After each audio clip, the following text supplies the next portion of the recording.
James, I just love what you just said during the commercial break. I hadn't heard that before. What did you just say? Thank you for giving me that experience. Is true forgiveness. When you can get to that point where you could truly say that. And I've been here since 1875. I hadn't heard it put that. Pretty good. So true forgiveness. I'd heard a definition that I loved years ago. Someone here had said that true forgiveness is giving up the hope that the past could have been different. Could have been different. You release that. But true forgiveness, you're saying. Yeah, you say, I don't want it to be different because there's so many gifts that came out of that. True forgiveness is Thank you for giving me that experience. Thank you for giving me that experience. He's a perfectionist. You have to rise to a new level of strength in yourself. That's a gift. What would you like us, Ben, if you How hadn't can gone you through all do those... that, though, if it's some terrible thing that has happened to you? Because Oprah. Okay, now the choir's going. Hello. How can you do that if somebody did some terrible thing to you? Every single thing has a gift hidden in it. It's just in work clothes sometimes. But if you'll dig, if you're really willing to dig, there's something in, there's a lesson in there. I wasn't present, or whatever, you know, I wasn't paying attention. How does this serve me, and what can I learn from this situation? And if you look at it in the context that every experience I've had has helped to make me who I am. Yeah, I do. And I love her. Yeah. Then those things become okay. You know, I mean, I have a past. So I thank my jerk husband. Right. Yes. Or being a jerk because it taught me how to be more of myself. How to set my boundaries. Yes. Okay. That's it. Yeah. It taught me how to set my boundaries. I became more self-reliant. I became more independent. I got to see myself for who I really am. Yes. Even when you're in the midst of a terrible situation and it's chronic, it doesn't seem to end. Yeah. You ask yourself the question, if this were to last forever, what quality would I have to grow to have peace of mind? Well, you know what I've learned to do? I've learned to ask the crises, when we're right in the center of it, to ask it, what is it here to teach me? That's another way of saying the same thing. What are you here to teach me? Absolutely. So that I can get whatever the lesson is and get out of this and move on. Okay, author Lisa Nichols, a member of our secret panel, says that for years before discovering The Secret, her life was spiraling out of control, like many of you watching. I grew up in South Central Los Angeles. In my community, there was a lot of poverty, a lot of struggle, and a lot of violence. In 5th grade, I was the first class of bus students to the Valley. And I thought I'd be greeted with, welcome to the Valley. But it wasn't that way.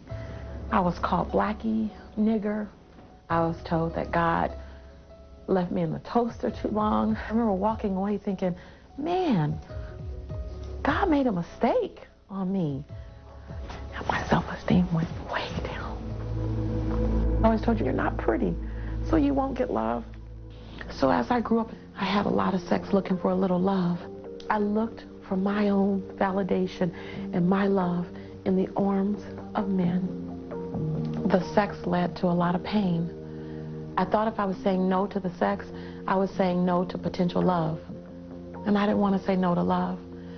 So I began to gain weight as a way to not get the invitations. It got out of hand and I gained over 100 pounds. And then I was obese and embarrassed.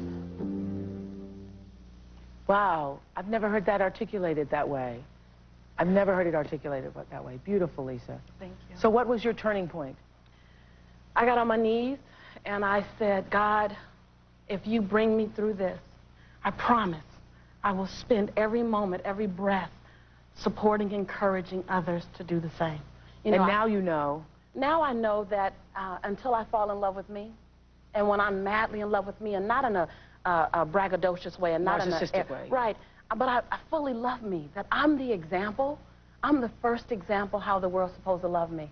And I have to give them the best example ever.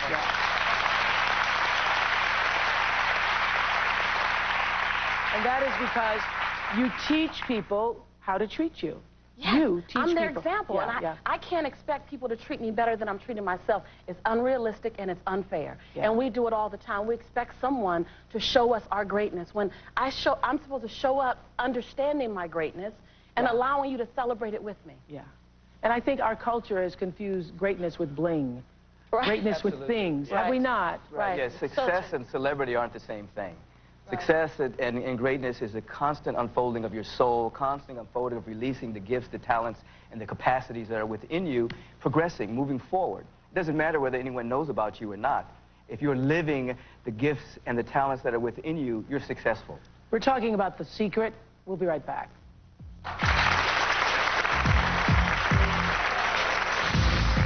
Coming up, a married couple who say they haven't had sex in a year, then they turn to The Secret, find out what happened to them.